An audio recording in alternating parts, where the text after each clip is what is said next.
네, 오늘부터는 이제 이스라엘이 지켜야 할 법규가 이제 시작되고 있습니다. 이스라엘 백성들은 이집트에서 종살이를 했습니다. 그죠? 그래서 이제 하나님께서는 그들을 자유와 해방의 삶으로 이끄시기 위해서 그들을 출애굽시키셨죠. 그렇죠. 그럼 하나님은 자유와 해방의 신이십니다.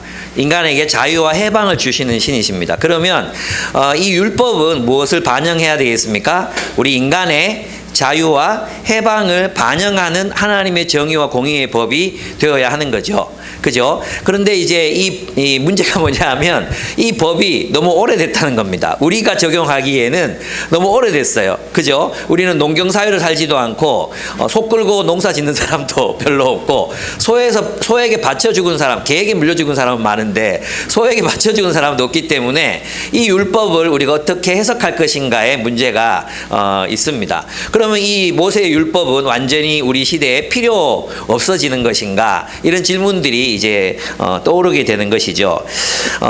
그렇습니다. 이제 일단 우리가 이 율법에 대해서 알아야 되는 것 한 가지 사실은 뭐냐 하면 이스라엘의 율법은 하나님의 해방의 원리를 담고 있어야 한다. 그럼 과연 이 율법은 하나님의 그 해방의 원리를 담고 있는가? 어떤 방식으로 담고 있는가? 그것을 우리가 한번 살펴볼 거고요.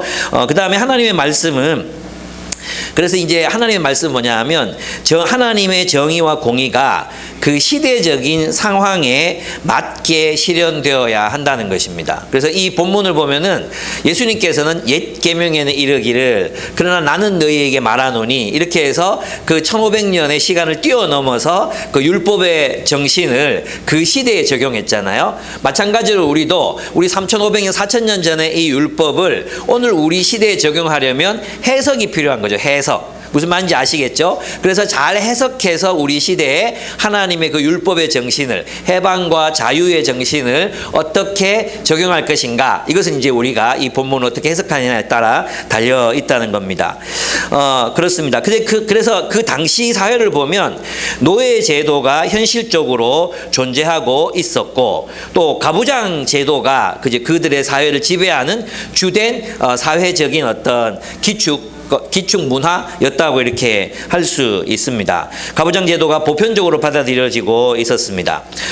그래서 하나님의 말씀이 해방의 원리를 담았지만 그 시대에 맞게 해석되고 적용되어야 한다는 것이었습니다. 그래서 예수님께서도 어떻게 말씀하셨냐 하면 이르시되 모세가 지금 우리 율법을 말하는 거예요. 모세가 너희 마음의 완악함을 인하여 아내를 버리려 함을 허락하였거니와 본래는 그렇지 아니하니라 이렇게 말씀하셨어요.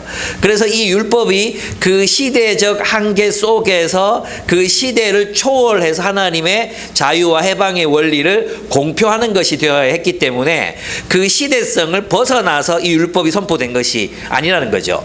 노예제는 하나님의 마음에 없는 것이었지만 그죠? 하나님 마음엔 노예제가 없었어요. 그러나 노예제도라는 것이 그 당시 경제를 이루는 주축 문화, 그게 빠지면 사회가 무너지는 것이었기 때문에 그렇다면 그 노예 제도가 있는 세상 속에서 어떻게 하나님의 정의와 공의를 실현할 것인가를 고민해서 만든 법이 바로 모세의 율법이다 이렇게 이야기할 수 있습니다. 그래서 누구죠? 볼프, 유명한 그 볼프가 이야기했듯이 하나님 나라의 원칙은 이 세상을 떠나서 진공 상태에서 천국의 법이 세워지는 게 아니라 그 시대와 세상 속에서 분출해서 뚫고 나오는 새 시대의 질서여야 한다고 얘기했어요. 그러니까 구체제, 옛체제, 세상적인 이 세상의 체제 속에서 하나님 나라가 그 시대, 그 체제 안에서 그 체제를 뚫고 분출하는 하나님 나라의 원리를 드러내는 그런 표현, 그런 문화가 되어야 된다고 이제 볼프가 이야기했던 것입니다. 그럼 오늘날 이 본문을 우리가 이제 해석할 때 마찬가지의 원리가 적용되는 거죠. 오늘 우리 시대 우리가 살아가고 있는 대한민국이라는 또 신자유주의 체제라는 이 체제 속에서 우리는 하나님 나라를 구현해야 될 책임이 있잖아요. 그죠? 그러면 어떻게 우리는 모세의 율법이 해방과 자유의 이 율법을 어떻게 우리 시대 가운데에서 자유와 해방의 원리를 드러내는 그런 삶으로 윤리로 드러낼 것인가? 이것이 이제 우리가 고민해야 되는 지점이라고 할 수 있습니다. 그래서 성경은 뭐가 중요합니까? 해석이 중요합니다. 해석. 그래서 이 해석을 누가 하느냐 이게 중요한 거예요. 그죠? 그럼 이 해석을 예수님께서는 이 구약을 어떻게 해석하셨고 하나님께서는 어떤 마음으로 이 성경을 율법을 우리에게 주셨는가를 알아야 그분의 시각으로 성경을 볼 수 있겠죠. 그래서 이것은 굉장히 고도의 훈련된 시각이 필요하다고 할 수 있어요. 그래서 이 성경을 해석하는데 그냥 단순하게 단편적으로 이렇게 말했으니까 그렇게 이해할 수 없는 부분들이 굉장히 많다고 할 수 있습니다. 네, 그렇습니다.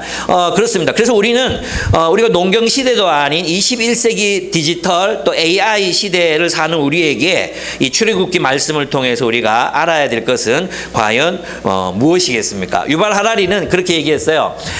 기독교, 이슬람교는 이제 AI 시대에서는 쇠퇴할 것이라고 예고했거든요. 왜 그러냐 하면 우리가 율법을 받지만 이것은 어디에 기반에 있습니까? 농경 문화에 기반에 있다는 거예요. 농경 문화. 그러니까 농경 시대가 아닌 지금 AI 시대, 디지털 시대 이후에 어떤 시대가 도래할지 모르지만 이 시대를 위한 규범이 되기는 참 어려울 거다 이런 얘기를 했거든요. 그런데 기독교는 항상 그런 도전에 직면했었어요. 그죠? 이 출애굽기를 예수님께서는 예수님 시대의 언어로 해석해 냈고, 그리고 예수님 시대 이후에는 초대교회가 또 그 율법을 이렇게 자신들의 시대에 맞게 또 풀어냈고, 또 산업혁명 이후에도 기독교는 거기에 맞춰서 우리의 윤리를 또 만들어 갔습니다. 그것이 기독교의 힘이었습니다. 그렇기 때문에 시대가 변해도 시대를 관통하는 하나님의 뜻이 있다. 이 성경 속에는 시대가 변해서 율법적인 표현, 규범적인 표현은 변하지만 그러나 그 규범 속에 그 배후에 있는 하나님의 마음, 하나님의 뜻, 하나님의 정신, 그 정신은 그 규범 속에 흐르고 있기 때문에 우리가 그 정신을 알아야 된다는 거죠. 그래서 예수님께서도 바리새인들을 향해서 너희가 왜 율법에 매이냐, 너희가 왜 규범에 매이느냐, 하나님의 마음을 알라고 말씀하셨던 거죠. 그 마음을 따라서 이 상황을 어떻게 봐야 될지를 판단하라, 그렇게 자주 말씀하셨던 것입니다. 그러면 우리는 제가 지금 되게 말이 너무 빠르죠. 미안합니다. 마음이 급해가지고 이 설교 끝내고 또 영광 침례교회라고 또 우리 지방교 회장님 교회가 있어요. 거기 가서 설교를 부탁받아가지고 이게 지방교 회장님이고 여러 가지 상황들이 또 제가 가봐야 되는 상황이어서 또 가야 되거든요. 그래서 오늘 설교 짧게 할 거니까 그것을 보상으로 삼으시기 바랍니다. 첫째, 종에 관한 법 한번 돌아보겠습니다. 종에 관한 법. 종에 관한 법을 보면 먼저 알아야 되는 건 뭐냐 하면 이 종 얘기가 나오니까 우리는 미국식 노예 제도를 딱 떠올리잖아요. 흑인들을 막 붙잡아 와가지고 막 사람들 그 막 눕혀갖고 배설물도 그냥 그대로 막 굶기고 막 사람 죽어가면 바다에 던지고 와서도 짐승처럼 살게 만들었던 그런 노예 제도가 있었단 말이에요. 그런데 그건 이제 굉장히 타락한 노예 제도라고 할 수 있습니다. 로마 시대의 노예 제도만 해도 그렇지 않았거든요. 로마 시대의 노예들은 사실은 있잖아요. 오늘날로 말하면 정규직 직원이었다고 얘기할 수 있습니다. 정규직. 로마 시대의 노예들은 정규직이었어요. 그래서 노예 생활 한 30년 하면 돈이 많이 생겼어요. 그래서 자기 집도 사고 뭐 이런 여러 부자들이 많았거든요. 노예들 중에 부자가 많았습니다. 그러니까 그 노예하고 우리가 20세기에 18세기, 19세기 경험했던 노예 제도하고는 완전히 다르다. 그리고 우리 조선시대의 노예 제도 굉장히 타락한 노예 제도였다. 이렇게 할 수 있습니다. 그래서 오늘 본문을 보면 그래서 우리가 노예 제도를 바라볼 때 미국식 또는 유럽식 노예 제도를 기반해서 이 구약의 출애굽기 시대의 노예 제도를 바라보면 안 된다. 오늘 본문을 보면 이 종이지만 굉장히 많은 자유들이 주어져 있는 것을 볼 수 있습니다. 아시겠죠? 네. 그런 노예 제도가 아니었다는 거예요. 그 아주 인간적이고 또 어떤 면에서는 어떤 인도주의적인 차원에서 노예 제도가, 종이라는 제도가 시행됐다 할 수 있습니다. 그래서 이제 1세기 로마 문화와 그 다음에 이 당시 출애굽 시대에 히브리인들이 만들어갔던 이 제도, 이 종이라는 이 제도는 일종의 이제 직업과 관련돼 있는, 그러니까 여러분 이제 정규직 직원들, 비정규직 직원들 있잖아요. 그러니까 옛날로 치면 정규직은 정식 노예고 비정규직은 자유노예, 자유노예다. 이렇게 생각하시면 약간 다르지만 노예가 된다는, 종이 된다는 건 어떤 면에서는 안정적인 직장을 가진다는 의미도 있었어요. 왜냐하면 자유인들은 있잖아요. 땅이 없으면 기술만으로 먹고 살아야 되는데 부자들이 일거리를 주지 않으면 굶어야 되거든요. 예, 그런 상황이었기 때문에 자유인이라고 해서 반드시 경제적으로 부유하고 노예라고 해서 가난하고 이런 것이 아니었다. 일단 그것을 전제로 하고 여러분 보시겠습니다. 먼저 히브리 종을 사면 6년 동안은 종살이를 시키지만 7회가 되면 어떻게 해야 돼요? 안식년이 되면 해방을 시켜야 돼요. 이것은 이들이 이집트에서 노예살이 했던 그 정말 그 굴종적인 이집트의 노예 제도, 국가 노예로 삼아가지고 막 진짜 고통스럽게 그렇게 굴렸던 그런 노예 제도는 굉장히 사람을 힘들게 만들었잖아요. 그래서 그 노예 제도로부터의 해방, 그 해방이라고 말하는 것은 그 노예들이 이제 하나님 나라 백성으로서의 이제 정당한 노예, 정당한 종의 위치를 찾아주는 것으로 자유와 해방의 원리를 실현했다고 할 수 있습니다. 그래서 그들은 영원한 노예가 아니다. 이집트에서는 영원한 노예였잖아요. 영원한 노예. 그런데 이제는 너희는 영원한 노예가 될 수 없다. 6년 일했으면 충분히 이제 했다는 거죠. 여러분, 이들이 이 당시에 자신을 종으로 팔 수밖에 없었던 상황은 빚이라는 상황이 있어요. 빚을 지니까 이 빚을 갚을 수가 없으니까 가서 일해주고 이제 하는 거죠. 여러분 왜 무전 취직했다가 걸리잖아요. 그러면 이제 일주일 동안 와서 이래가지고 이제 빚을 까주는 것처럼, 그죠? 그런 거랑 비슷하게 빚 때문에 이제 일을 해야 되는 노예가 된 종이 되는 사람, 자기를 팔아서 내가 그럼 일해서 갚겠습니다. 이래서 종이 된 사람들, 그런 사람들이 있었다는 것입니다. 또 하나는 이제 가정이 너무 어려워서 자식들을 노예로 팔거나 또 자신을 노예로 팔게 되는 이런 경우들이 있었죠. 그럼 그렇게 보면 이 종이라는 제도는 일종의 구제책인 거죠. 이해가 되십니까? 그리고 그것은 영원히 자신을 노예로 파는 게 아니라 6년 동안 노동을 하면 어떻게 됩니까? 해방을 얻는 거예요. 6년 동안 노동을 하면 충분히 했다. 그리고 돈도 좀 벌어가지고 나올 수 있는 그런 제도가 노예, 이 당시 이제 이스라엘 백성들에게 종이라는 제도를 둔 이유였다는 것을 알 수 있습니다. 그러니까 안식년에 종을 해방해야 하는 이 제도는 어쩔 수 없이 종이 된 사람들에게 소망을 가질 수 있게 하는, 그리고 주인도 이 종을 바라보면서 자신의 소유물이거나 혹은 막 어떤 그죠 물건처럼 취급할 수 없는, 언젠가 자유인이 되어야 할 그런 사람으로 존중해야 하는 그런 이제 관계 속에 그들이 이제 놓여 있었다는 것을 알 수 있습니다. 그래서 이제 종이 혼자 들어왔어. 그러면 혼자 나가라 그러잖아요. 근데 아내랑 같이 왔어. 아내랑 같이 나가라 그래요. 그죠? 그러면 이건 뭘 존중하는 겁니까? 종의 가정. 종이 이제 가정을 이룰 수 있고 그 가정을 깨지 않는 범위 내에서 인격적으로 그렇게 그들의 인권을 보호하는 측면에서 이 종이라는 제도를 활용했다는 것을 볼 수 있습니다. 그들의 가정을 보호해 주어야 했어요. 근데 우리 미국식 노예 제도를 보면 막 이 가정이 없잖아요. 다 또 마음에 안 들면 다 가족을 그냥 뿔뿔이 흩어져서 남자는 저쪽으로 보내고 여자는 저쪽으로 보내고 자식도 또 저쪽으로 팔아버리고 이런 어떤 일들이 일어났었잖아요. 그런 비인간적인 비인도적인 노예 제도에 비해서는 이 하나님이 명령하신 이 노예 제도는 굉장히 노예들을 약자들의 인권을 보호하는 쪽으로, 노예 제도가 불가피했지만 그러나 그 노예 제도를 굉장히 인간적인 제도로 바꾸는 것이 하나님의 율법이었다, 이렇게 볼 수 있습니다. 그리고 주인이 아내를 줬어요. 주인이 너 아내를 줬어. 이거는 굉장히, 이 주인이 어떤 주인이라는 걸 알 수 있습니까? 굉장히 인도적이고 따뜻하고 하나님을 사랑하는 사람이라는 걸 알 수 있죠. 그렇습니다. 그래서 거기서 자녀를 낳았다면 혼자 나가되 종이 주인과 살고자 하면 귀에 구멍을 뚫고 이제 영원히 그 사람이 살아있는 동안에는 그 종으로 살아라, 이렇게 됐어요. 이건 어떤 의미일까요? 만약에 이 종이 독립하고 싶다면 결혼을 안 하면 돼요. 6년만 기다리면 되잖아요. 그죠? 맞아요, 아니에요? 그러니까 주인이 주는 아내와 결혼을 했다는 건 어떤 뜻이에요? 그 공동체 안에서 굉장히 안정적인 삶을 살아갈 수 있었기 때문에 거절하지 않은 거죠. 정말 주인이 싫었으면 저는 결혼 안 합니다. 저 비혼주의자입니다. 이게 동의인지 모르겠지만 나는 비혼주의자입니다. 이러면서 이제 결혼을 안 하면 돼. 근데 아내를 줬는데 받았다는 건 이 주인과 함께 계속적인 삶을 영위할 어떤 필요 또는 그럴 만한 가치가 있다 이렇게 여겼기 때문에 거기서 이제 정착하게 되는 겁니다. 그리고 나는 평생 주인과 함께 하겠다. 이건 어떤 뜻이겠습니까?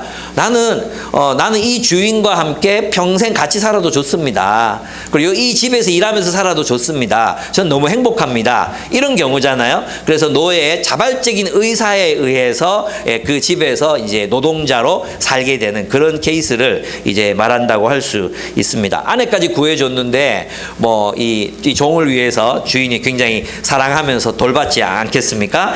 그런 것들을 기대할 수 있습니다. 그래서 종이 주인과 함께 하고 싶다면 종이 된 표식으로 귀에 구멍을 뚫었습니다. 이 귀에 구멍을 뚫었다는 건 나는 주인의 말을 잘 듣겠습니다. 이런 표현이래요. 그래서 주인이 그러면 이제 저 사람은 6년 지났는데 저 사람 7년 지났는데 아직도 저 집에서 노예 생활을 하고 있어요. 종살이 하고 있어요. 이 말이 됩니까? 저 주인 나쁜 주인이에요. 하는 걸 막을 수 있는 길이 뭐냐 하면 종의 뚫린 길을 보면 저 종이 주인과 더불어 살게 했구나. 같이 살려고 했구나. 그러니까 주인의 어떤 오명 이것을 벗겨주는 역할을 이제 귀 뚫는 행위로 이제 할 수 있었다는 거죠. 이게 없으면 저 주인 나쁜 주인이에요. 그리고 고발할 수 있었겠죠. 히브리법으로. 근데 그게 아니라 이제 귀를 뚫었기 때문에 이 사람은 저 사람의 소유구나. 두 사람 관계가 굉장히 좋았는가 보다. 또 귀 뚫은 노예는 주변에서 함부로 할 수 없는 거예요. 왜냐하면 주인이 아끼는 종이거든. 주인이 정말 사랑하는 종이거든. 가치 없는 종이면 귀 안 뚫고 너는 나가라 그냥. 왜 그런 사람이 있잖아. 일 시키다 보면 제발 좀 나가줬으면 하는 그런 직원들 있잖아요. 그런 직원은 아니었다. 이걸 이제 증명해 주는 게 귀 뚫은. 어쩌면 귀 뚫은 노예들은 굉장히 그것을 자랑스럽게 생각했을지도 몰라요. 그래서 이 귀를 뚫고 귀걸이를 했겠죠. 그죠? 여러분, 우리 이제 귀 뚫고 귀걸이를 하는 행위는 나는 노예입니다. 이런 것들을 나는 자발적인 노예입니다. 이런 걸 표현하는 방법이라는 것을 여러분 아셨으면 좋겠습니다. 거기서 기원했습니다. 거기서. 그리고 여종의 경우에는 이때 아내로 삼으려고 이제 샀다고 표현하고 있잖아요. 아내로 삼으려고 샀다.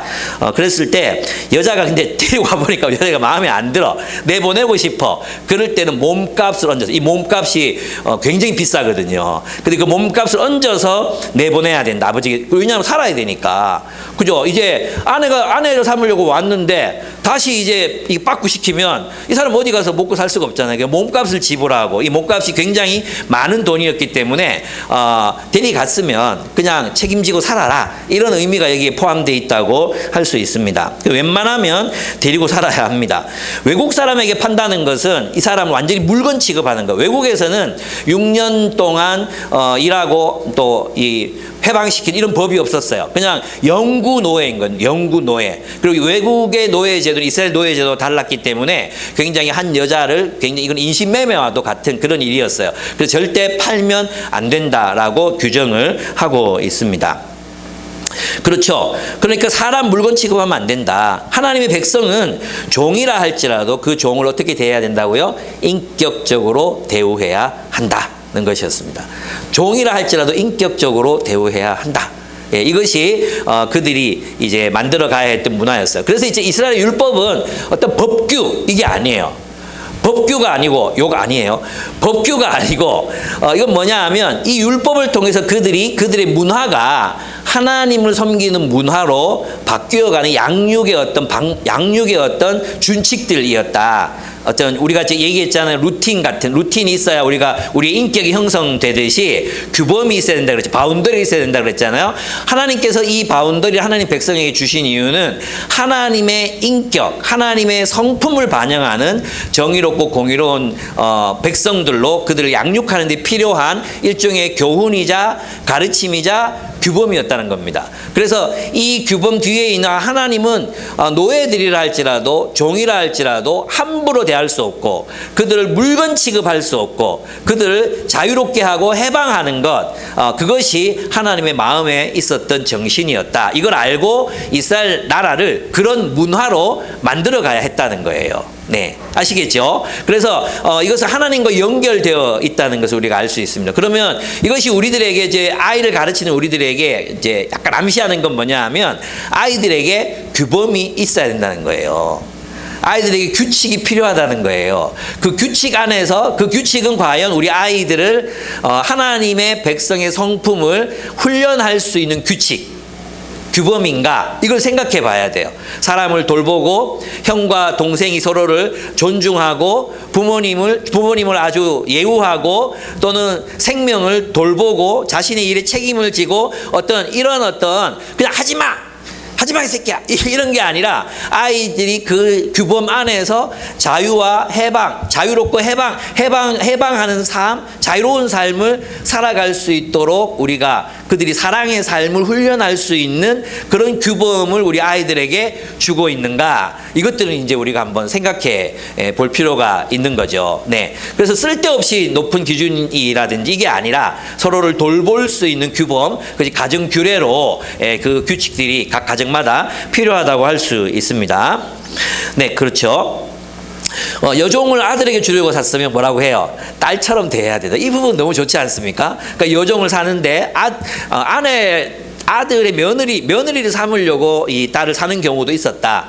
몸값을 주고 사는 경우도 있었다는 거죠. 그럴 경우에는 딸처럼 대해야 된다고 얘기하고 있고요.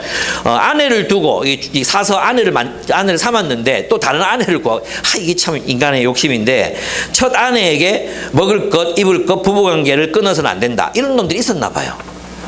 이런 나쁜 놈들이 있었나 봐요. 그러니까 하지 마라 그랬죠. 그죠?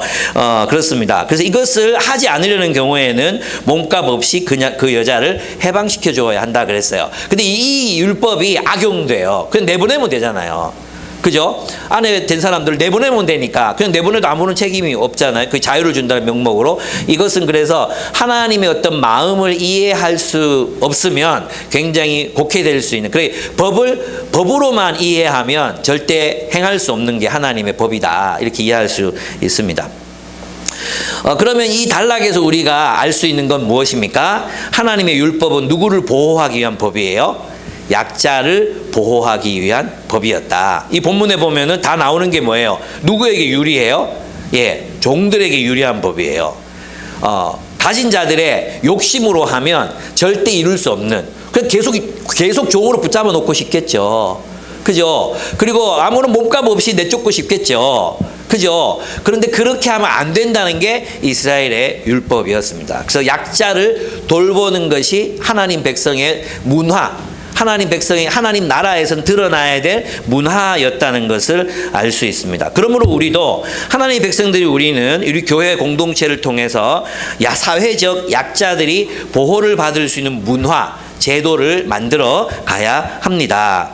또한 이것은 우리가 가진 사람이라면, 우리가 권력을 가졌어. 우리 가정에서도 여러분 어떤 데는 아내가 권력을 가졌고 어떤 데는 남편이 권력을, 어떤 자식들이 권력을 가졌잖아요. 다 다르잖아요. 또 여러분 직장에서도 여러분은 처음에는 다 쫄따구였지만 지금은 어떤 중간 관리자쯤 돼서 이제 권력을 가지는 입장들이 다 되고 있잖아요. 그러면 내가 가진 그 권력을 가지고 그 권력을 왜 주셨는가? 나의 이익을 위해서 그 권력을 사용하고 주신 게 아니라 약자들을 보호하라고 그 권력을 주셨다. 내가 알고 있는 지식, 내가 가지고 있는 지위, 또 어떤 성별, 이 모든 힘들, 내가 가지고 있는 그 모든 힘들은 사회적인 약자를 돌보라고 하나님이 우리에게 허락하신 힘이다. 이걸 여러분이 기억하셔야 됩니다. 그래서 여러분이 가지고 있는 권력을 가지고 어떻게 공동체 안에 약자를 돌볼 것인가를 항상 고민하는 여러분들이 되시기를, 또 우리가 되기를 그렇게 바랍니다. 또한 우리는 이 세상 정치를 향해서도 마찬가지의 이제 관점을 가지고 정당을 선택해야 합니다. 우리는 약자들이 돌봄을 받을 수 있는 세상이 되도록 돌봄을 지향하는 사회를 만들어갈 필요가 있습니다. 지금은 서로를 돌볼 수 있는 돌봄의 정치, 돌봄의 사회, 돌봄 사회가 되지 못하고 있습니다. 유튜브라든지 우리가 살아가는 신자유주의적인 정책, 경제적인 이런 양극화 현상, 또 유튜브 알고리즘이 또 극단화된 어떤 고립을 만들어내는 이런 현상들, 또 서로가 서로에게 관심을 갖기보다는 적대, 서로가 서로를 대해서 적으로 만드는 그런 문화 속에서 우리가 살아가고 있거든요. 그렇다 보니까 돌봄이라는 가치가 사멸되고 있습니다. 돌봄이라는 가치가. 옛날에는 있잖아요. 동네에 미친놈이 하나 있어요. 마을이 있어, 마을. 동네 미친놈이 하나 있어. 그러면은 동네 사람들이 전부 다 이제 그 미친놈이 우리 집이네 하고 들어왔어. 그러면 막 기겁을 하고 막 놀래고 막 쫓아내는 게 아니고, 야, 우리 경진이 왔나? 미안, 경진이 왔나? 그러면서 이제 밥도 주고, 요 좀 있어봐라. 그러면 너것만 와서 찾으러 올 거야. 이런 게 됐잖아요. 근데 요새 아파트에서 막 두드리면 어떻게 됩니까? 난리가 나죠. 그 죽을 때까지 유쾌하게라는 책이 있어. 이거 이제 다음 달 필독서로 같이 읽을 건데요. 이건 뭐냐 하면 치매 아버님을 둔 여자 교수님. 교수님이 겪으시는 그런 문제를 이제 사색을 통해서 적어서 풀었어요. 저는 너무 감동적이었어요. 예전 같으면 동네 같으면 이 치매 노인이 한 분 계셔. 그러면 누구 할매요 왔는겨 하면서 밥도 주고 여 앉아 계시소. 그러면 이제 아버지도 찾아오고 뭐 이게 가능하잖아요. 근데 이 할배가 자꾸만 남의 집에 들어가서 자기 집이라고 그런대요. 문을 막 흔들고 그러니까 안에서 어떻게 하겠어요, 막. 저것도 그렇겠지만 막 놀라게 기절초풍하잖아요, 그죠? 왜 이러십니까? 막 그럴 거 아니에요? 그러니까 우리 시대 자체가 돌봄이라는 가치를 소멸시키는 세상 속에서 우리가 살아가고 있다는 것입니다. 그러니까 여러분, 그리스도인이 정말 가져야 되는 인격적 자질, 그게 뭐겠는가? 우리 시대에서 그리스도인으로 드러나기 위해서 가져야 될 이 인격적 자질, 돌볼 줄 아는가? 우리 직장 안에 있는 사람들, 교회 안에 있는 사람들, 가정 안에 있는 사람들, 약자들을 돌볼 줄 아는 인격, 돌볼 줄 아는 훈련이 되어 있는가? 이게 우리에게 있어야 돼요. 근데 우리는 잘 돌볼 줄 모르거든요. 정말 돌볼 줄을 몰라요. 네, 참 그런 문화 속에 우리가 있는데 이 돌봄의 인격을 우리가 좀 형성해 가자. 예, 서로 돌보자. 그런 얘기들 여러분에게 또 같이 드리고 싶어요. 또 하나 문제가 뭐냐 하면 우리 사회에서는 돌보는 분들이 돌봄을 받아야 하는 위치에 놓여 있다는 겁니다. 노인 요양원들에 가면 노인을 돌보는 사람들이 대부분 노인들입니다. 그죠? 노인을 돌보는 사람이 다 노인들이기 때문에 이 노인들이 진짜 남을 돌보다가 골병 들어요. 또 돌봄의 또 위치에 올라가야 되거든요. 근데 우리 사회는 돌봄의 가치가 땅이 떨어져 있어요. 돌보는 사람들을 마치 사회적으로 굉장히 불필요한 사람들처럼 취급하는 그런 문화 속에 놓여 있습니다. 그 돌보는 사람들, 예를 들면 청소원 이런 분들은 자연을 돌보잖아요. 그리고 노인들을 돌보는 노인 요양 보호사들, 돌보는 사람들이잖아요. 유치원 교사들, 사실 이 진짜 박봉에 정말 격한 노동에 시달리거든요. 그리고 학부모들의 그런 것들, 초등 교사들, 중등 교사들, 대부분 사람들이 돌봄 산업에 종사하는 분들이 사실은 많은 학대와 착취와 억압을 당합니다. 그죠? 공격도 당합니다. 그러니까 우리가 이 돌봄의 가치를 높인다는 건 이분들을 예우하는 사회가 돼야 된다는 거예요. 예를 들면 노인 요양 보호사다. 그럼 지금 정말 먹고 살 만큼만 주잖아요. 그게 아니라 이분들에 대한 사회적인 그 가치를 더 높게 쳐주고 더 높은 연봉을 드리고 유치원 교사들을 오히려 대학 교수만큼 이렇게 최우해 주고 이런 일들이 우리들이 일어나야 된다는 거죠. 예, 그러면 앞으로 그렇게 되려면 어떻게 해야 되겠습니까? 예, 좋은 정부를 뽑아야 돼요. 돌봄의 가치를 알고 있는 정당, 지금 있는지 모르겠는데 없으면 만들까요? 제가 한번 만들면 여러분 당원해 주시겠습니까? 예, 그렇게 해서 우리가 이 세상에 새로운 질서를 만들어가고 또 이 돌봄의 가치를 이제 주장하고 실천할 수 있는, 여러분 우리가 멘토링 하죠. 멘토링, 이게 바로 돌봄입니다. 청소년들 정말 고립되기 쉽거든요. 청소년들은 유튜브 알고리즘 그대로 따라가잖아요. 그리고 우리 애들도 그렇지만 함께 있지만 고립된 세대들이에요. 함께 있지만 함께 있을 줄 모르는 세대가 오늘 우리 청소년 세대거든요. 대화할 줄을 몰라요. 그래서 같이 있지만 함께 할 줄을 모르거든요. 그래서 이런 아이들에게 우리가 함께 있어주는 거, 같이 밥 먹어주는 거, 함께 기다려주는 거, 함께 영화관 가는 거, 우리가 이 멘토링을 하는 이유가 뭐냐면 바로 그런 돌봄 사역을 위해서 나가는 거거든요. 청소년들, 우리가 돌보지 않으면 누구와도 연결되지 못하고 고립될 수밖에 없는 청소년들 돌보는 거, 그게 우리가 해야 될 일이라는 겁니다. 그래서 이것은 기독교인들이 가장 잘할 수 있다. 지금 나가서 자꾸 태극기 들지 말고 이제는 우리가 나가서 돌보자.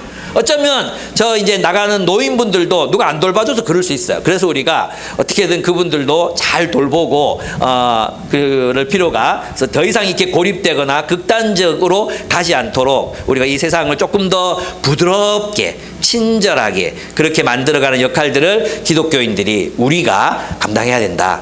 그죠? 자꾸만 더 막 날선 이야기들, 날선 공격들이 막, 저는 진짜 내전 일어날까 봐 겁나 죽겠어요. 예, 정말 너무 무서워요. 근데 이것을 우리가 완화하려면 돌봄, 그리스도인들이 돌봄으로 무장하고 그가 원수일지라도 왜 있잖아요, 적군일지라도 막 치료해줬던 간호사들처럼 우리가 그렇게 서로를 돌보는 그런 문화를 기독교인들이 만들어갔으면 좋겠다. 이것이 오늘 우리 이 본문이 우리에게 가르치는 바라고 할 수 있습니다. 두 번째, 폭력에 관한 법입니다. 네, 폭력. 네, 살인의 경우 고의로 사람을 죽인 자는 처형해라 그랬어요. 그죠? 고의로 사람을 죽였어. 화나서 사람이 죽었다. 이건 반드시 처형하라 그랬어요. 그러나 우발적으로 사람을 죽일 수 있어요. 못을 박다가 이게 망치가 뒤로 날아가가지고 뒤에 서 있다고 죽을 수 있잖아요.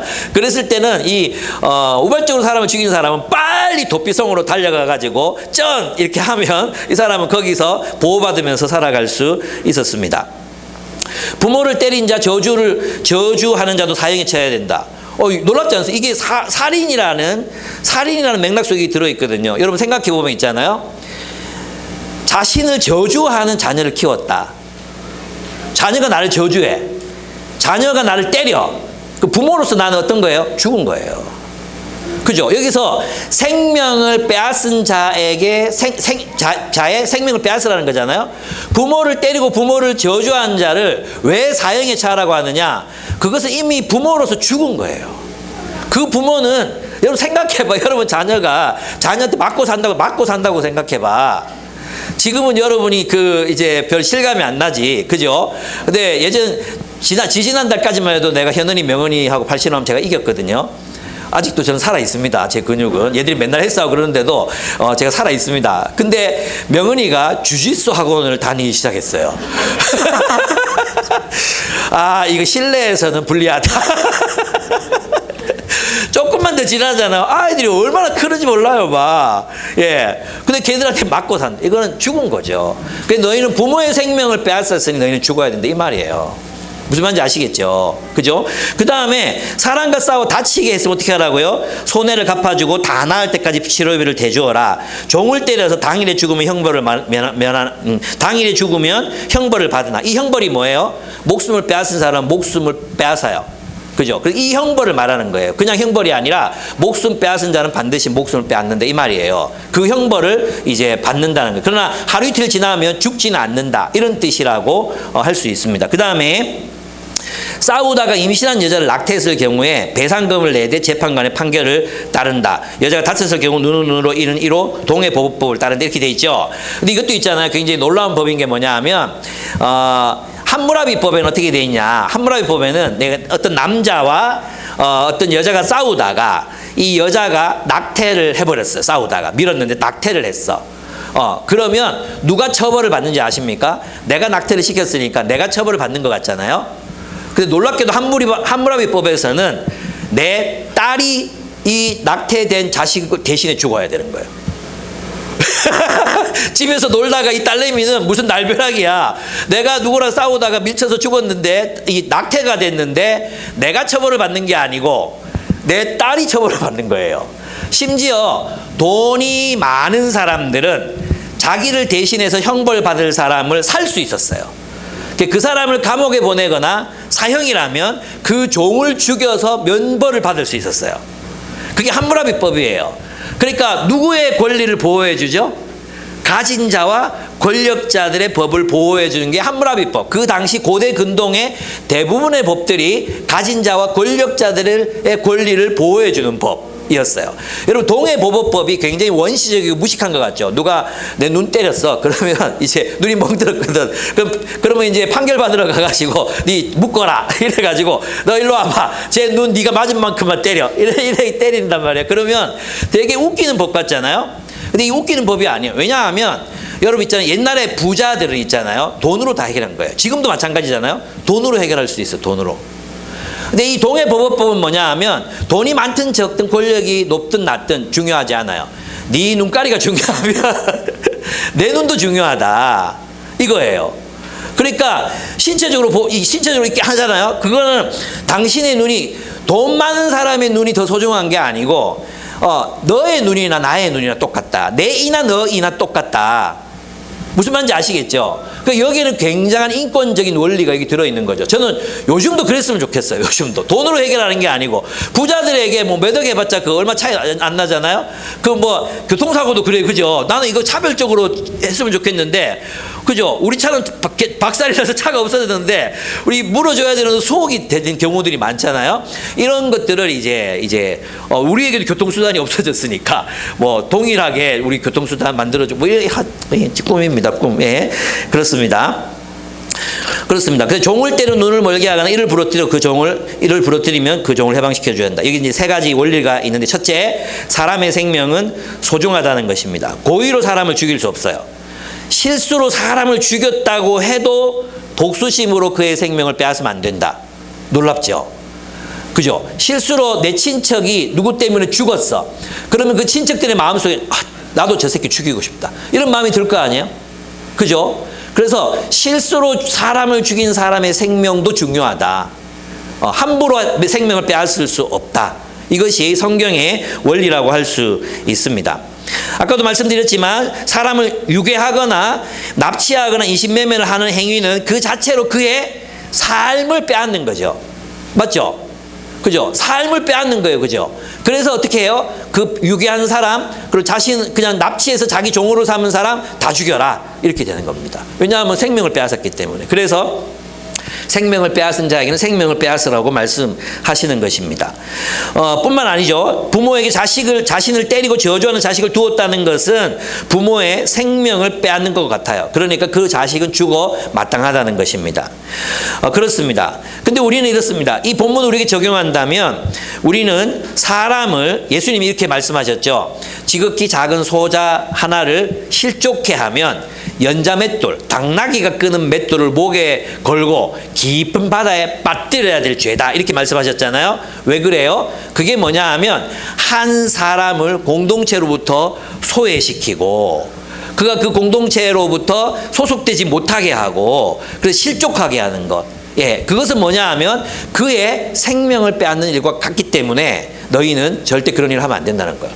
어떤 사람 보고 라가 어리석은 놈, 미련한 놈, 이 미련한 놈이란 말은 그냥 머리 나쁜 놈이 아니라 구제불능의 사람, 여호와를 경외할 줄 모르는 구제불능의 사람, 회개를 기대할 수 없는 사람, 이런 사람이라고 우리가 모든 사람들에게서 가능성을 빼앗아 너는 안 되는 놈이야. 넌 절대 안 되는 놈이야. 그렇게 우리가 그들에게서 어떤 사람에게서 넌 안 되는 놈이야 라고 말하면서 가능성을 빼앗는 것, 그건 살인이다.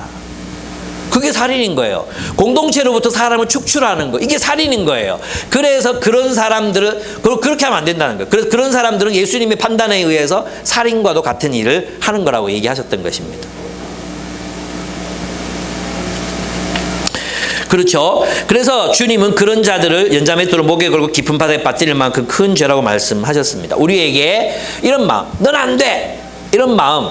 그래서 우리 청소년들이 가르친 게 뭐냐 하면 우리가 편견을 다 내려놓고 모든 사람을 대할 때 제로 베이스에서 시작하자. 0점에서 시작하자. 0점에서 시작하자. 그래서 이렇게 얘기하니까 이제 우리 구자윤이가 그런 얘기를 했어요. 예. 저는 내 마음에 받아들일 수 없는 사람이 11명이나 있습니다. 우리 청소년 22명 나오는데 11명이나 있어. 그렇지만 제가 노력하겠습니다. 그래서 우리가 되게 감동했어요. 또 하나 웃긴 거 얘기해 줄까요? 이제 얘기했는데 딸을 낙태시켰잖아요. 그러면 어떻게 보상해야 될까요? 그러니까 그 여학생, 초등학생 여학생이 하나 손 들더니 아기를 가시게 해줘요. 뭐라고? 아기를 다시 가지게 해줘. 그래가지고 깜짝 놀래가지고 절대 그런 소리 하면 안 된다고 이렇게 나중에 이유는 엄마한테 가서 물어보라고 그렇게 얘기했습니다. 둘째, 나의 몸, 나의 재산이 소중한 만큼 타인의 몸, 타인의 재산도 중요하다는 것입니다. 그렇죠. 아까 동해보호법 말씀을 드렸어요. 그래서 내 몸이 중요하면 다른 사람들의 몸, 다른 사람들의 그런 것도 중요하다는 거죠. 그렇다면 이걸 우리 시대에 한번 적용해 본다면 저는 여기에서 감정에 대해서 생각해요. 감정. 그죠? 우리는 우리의 감정이 공격받고 우리의 감정이 판단받는 것에 대해서 우리는 너무 힘들잖아요. 저도 이제 저 자리에 있어 보면 그냥 쉽게 막 판단하는 소리들이 들리거든요. 판단하고 정죄하고 들어보지도 않고 막 판단, 정죄, 비난 이런 것들이 들릴 때가 있잖아요. 여러분들이 한다는 얘기가 아니에요. 제가 이제 최근에 어떤 페이스북에다 뭘 하나 공유를 해놨. 내가 볼 때 굉장히 합리적이고 좋은 글이었는데 밑에다가 어떤 선교사야 뭐 어디서 선교한지 모르겠어. 하나니야 뭔데 왈왈이라고 적어놨더라고. 왈왈. 내가 한 소리가 이제 개소리라는 거죠. 왈왈. 그 내가 밑에다가 어떤 개새끼가 들어와서 쓸 뻔했어요. 쓸 뻔. 그래서 진짜 쓰고 싶었어요. 이 본문 내가 연구 안 했으면 내가 어떤 개새끼가 들어와서 왈왈거리나 이렇게 쓰려고 그랬다가 우리 목사가 그렇게 쓰면 안 되잖아요. 나의 어떤 사회적 지위도 있지. 옛날 같으면 썼는데 지금 못 그러겠더라고요. 그래서 그냥 지우고 말았어요. 예, 어쨌든 그렇습니다. 하여튼 그런 많이 들리거든요. 남의 자신의 감정이 중요하면 남의 감정도 중요하잖아요. 그래서 우리의 감정을 다칠 때가 언제입니까? 쉽게 판단하고 쉽게 단정하고 쉽게 정죄당할 때 그때 우리 너무 속상하잖아요. 그죠? 그래서 우리가 이런 일을 이제 그쳐야 한다는 거예요. 너무 쉽게 단정하고 쉽게 판단하고 쉽게 비판하고 이런 습관, 우리 안에 있는 습관 제발 좀 이제 섣부르게 판단하고 섣부르게 정죄하고 섣부르게 좀 단정 짓지 말자. 우리 그리스도인들이 좀 그 복잡한 그 컨텍스트 그걸 이해하려고 좀 노력하자. 그래서 여러분 문학을 많이 읽어야 됩니다. 문학을 많이 읽으면 사람이 그냥 있잖아요. 왜 있잖아. 영화도 그런 거 있잖아. 나쁜 할배. 그죠? 소문이 흉흉한 할배가 있었어. 나중에 알고 보니까 참 정의롭고 의로운 할배였어. 친절한 할배였어. 이런 걸 발견하게 되잖아요. 그 발견하게 되는 게 뭐예요? 결국은 히스토리잖아요. 그 사람의 히스토리를 알면 이해가 되잖아요. 그것처럼 우리가 누군가를 이제 이해한다는, 그래서 여러분 문학을 많이 좀 읽으셔야 됩니다. 그러면 폭이 넓어집니다. 넓어져서 좀 이제 좀 판단과 정죄보다도 이해가 먼저 좀 있는 그런 우리 공동체를 우리가 함께 좀 세워갔으면 좋겠습니다. 이제 정리해 보겠습니다. 정리해 보겠습니다. 그리스도인의 윤리적 삶은 시대 속에서 분출되어 나오는 새로운 삶이라고 할 수 있습니다. 그래서 우리는 아까 말씀드렸던 하나님의 그 마음으로부터 나오는 이 시대에 우리는 그럼 어떻게 베드로가 얘기했던 것처럼 어떻게 십자가의 윤리로 우리 시대를 살아낼 것인가를 각자 고민하셔야 됩니다. 같은 직장, 또 같은 연배, 또 같은 삶의 정황 가운데 놓인 사람들은 같이 이제 얘기해야 되겠죠. 그리고 어떻게 우리가 하나님 나라를 이 시대가 바라볼 때 저거 하나님 나라구나라고 바라볼 수 있게 하는 시대적인 소통, 이 시대와의 소통과 이 시대에 걸맞는 하나님 나라의 모습을 드러내도록 우리가 애를 써야 한다는 거죠. 그런 우리의 윤리적인 삶이 무엇인지를 연구하고 고민하고 해석해내야 된다 하는 겁니다. 네, 그렇습니다. 그래서 우리는 우리 시대에 하나님의 도를 따라 하나님의 정의와 공의를 드러낼 수 있는 삶, 그 삶을 우리의 복음으로서 증언할 책임이 우리에게 있습니다. 그래서 이 체제 속에서 이 체제와는 다른 이 체제를 넘어서는 사랑의 윤리를 따라 살아가는 건데 그 삶의 모양은 여러분 각자가 처한 상황마다 다 다르다. 그걸 찾아라. 그걸 어떻게 그 복음을 드러낼지를 찾으라는 것입니다. 두 번째, 율법의 정신, 율법의 규범이 아니라 율법의 정신은 우리가 이 세상에서 하나님의 백성으로 살아가기 위해 하나님이 주신 것이라고 할 수 있습니다. 그래서 우리는 이 율법 속에서 자유와 해방을 위해 주신 하나님의 정의와 공의의 정신을 발견하고 하나님 백성답게 살아가기를 애써야 한다는 것입니다. 그래서 우리는 율법 배후에 있는 하나님의 마음, 약자를 극히 사랑하시는 하나님의 마음, 그리고 배상과 책임, 그 배상, 이 배상과 책임 안 했네. 배상과 책임 안 해. 이 강의안이 어디 갔죠? 배상과 책임이, 여기 있다. 예. 어떡하지? 맞춰야 되는데. 예. 하여튼, 예. 용서를 구할 때는 반드시 말로만 사과하면 안 돼요. 우리 청소년들한테 서로 사과해 그러면 미안해 됐지 미안해 알았지 됐지 미안하다 했대 이러고 끝나. 그러면 안 돼. 반드시 뭐예요? 배상, 적절한 배상이 있어야 돼요. 밀양 알죠? 여주인공 신혜는 남편의 갑작스러운 죽음으로 밀양으로 이사하면서 이야기가 시작돼. 근데 새로운 삶을 시작하려고 하는데 아들이 유괴되고 살해당하는 비극을 겪습니다. 그래서 이제 그녀가 그 충격을 이제 이기고자 기독교 신앙을 가집니다. 그래서 많이 회복이 됐어요. 그래서 하나님 앞에 회복된 마음으로 아들을 유괴해서 살해한 죄수를 찾아갔는데 그 죄수의 입에서 나온 말이, 나는 하나님 앞에서 용서받았으니 당신도 하나님 앞에서 해결하세요. 이 말로 상처받고 나오는 장면으로 끝나잖아요. 예, 그런 장면이 나옵니다. 그죠? 이것은 기독교적 사랑이 아닙니다. 기독교적 용서가 아닙니다. 기독교적 용서는 반드시 배상하게 되어 있습니다. 그래서 여러분, 남편과 아내 사이에서도 미안하다, 미안해 이렇게 말로 끝나는 게 아니고, 내가 미안했으면 뭘 사야 돼. 밥을 사든지 아니면 뭐 선물을 사든지, 여보 내가 미안했어, 그래서 스카프야 이렇게 주든지, 아니면 제일 좋은 건 뭐예요? 5만 원짜리 2장 딱 챙겨가지고 여보 미안해 이러면서 이제 주는 거예요. 예, 우리 아내들 어떻게 해야 되겠어요? 맛있는 요리를 만들어서 이제 여보 어제 미안했어 이래야지. 미안해? 내 마음 알지? 이러고 끝나면 안 돼. 그러면 안 돼. 애들처럼 그러면 안 돼요. 반드시 배상이 있어야 됩니다. 다시 결론으로 돌아가서 결론을 보면 그렇습니다. 이제 그래서 그 율법의 구체적인 내용들을 보면 그리스도인은 사회적인 약자들을 돌보는 삶을 살아야 된다. 돌봄.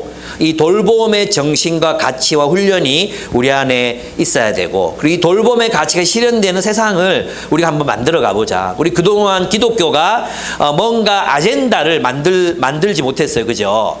기독교가 어떤 대사회적인 아젠다를 만들지 못하고 맨날 어땠습니까? 맨날 이상한 거, 뭐 불신천당, 뭐죠? 예수 천당, 불신지옥 이런 것들로만 아젠다가 형성이 됐잖아요. 그리고 또 이상한 거 뭐 신천지 뭐 또 이런 있잖아, 이상한 이 이슈, 그다음에 코로나 이슈 이런 것들로 우리가 아젠다에 올랐잖아요. 근데 이제 우리가 적극적으로 만들어가야 될 아젠다는 돌봄이다.